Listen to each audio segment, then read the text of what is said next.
Hello Lovey! For today's video, I'm going to show you kung paano ako nagpa-neuter sa alaga kong pusa. So here's the tip para po sa pagpa-neuter.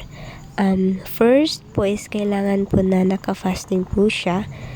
8 PM lang sa gabi, yun lang siya pakainin, at kinaumagahan hindi na siya papakainin para po daw pag tinusok na po yung injection or something gamot sa kanya, madali lang siyang makatulog. So, ang second step is that kailangan mo talaga siyang alagaan pag nandyan ka na sa pila, and kailangan mo siyang timbangin kung ilang kilo po siya, and kumuha ka na rin ng priority number. So, ito nga pala ay isa po itong libre. Yes, libre po. Kagad-agad nagpunta po ako sa City Vet at nagtanong po ako kung kailan po yung nila ng neuter po nila. So, agad-agad may schedule po sila niyan. 1 week before the operation ay nagpunta po ako sa City Vet at nagtanong po ako. And yeah, napagtagumpayan pa natin kasi may libre at wala po akong gastos niyan. May gastos lang po ako sa mga pagkain lang po nila. Yeah, marami po akong pusa sa bahay. 5 po sila. So far, isa-isa ko lang din po sila papaneuter para para hindi na po sila mag-aanak.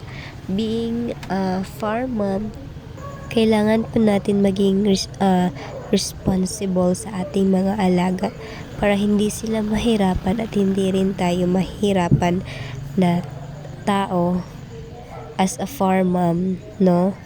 A farm dad.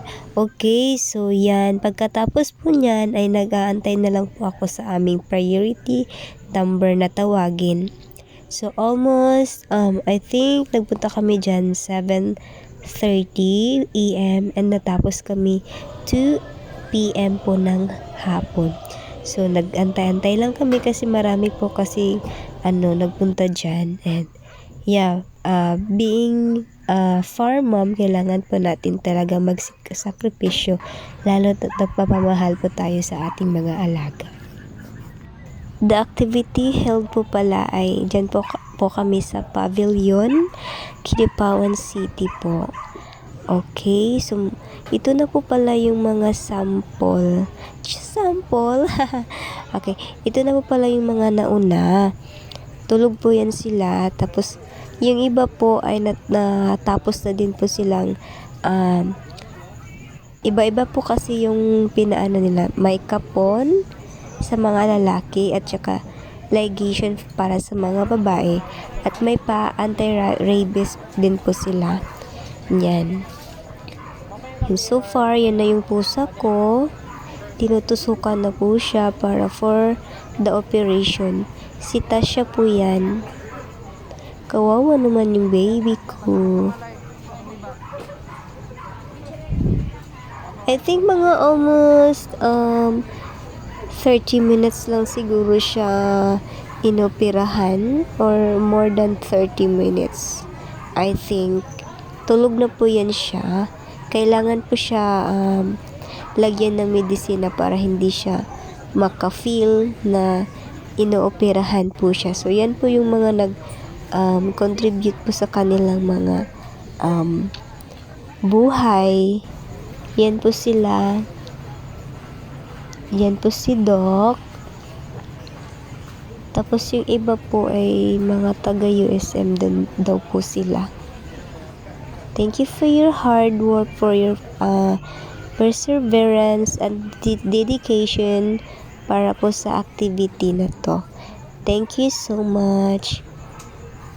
Nangamba pa nga ako dyan kasi baka daw buntis, pero hindi po pala. Thank you nga po pala sa ating Mayor Evangelista at Poblacion Captain Sumbiling po. Andyan din po sila. At ito na. Tulog na siya. Tulog pa rin siya po.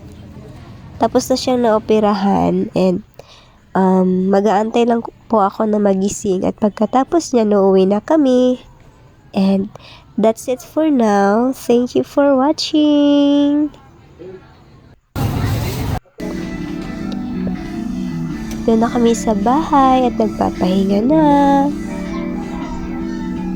Thank you, Lovey.